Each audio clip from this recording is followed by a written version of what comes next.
Each time I meet a new Igbo person, they ask me the meaning of my name. I simply answer that my parents chose my name because they love the way it sounds. Then I've noticed that in Igbo culture, the naming convention is different, and names are not just names. When a child is born, the family looks at the circumstances in their life and surrounding birth, and they send a message through their name. Parents do not just name children, they speak into their future.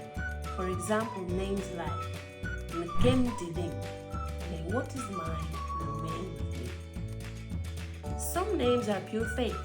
Names like Chimamanda, my God will not fail.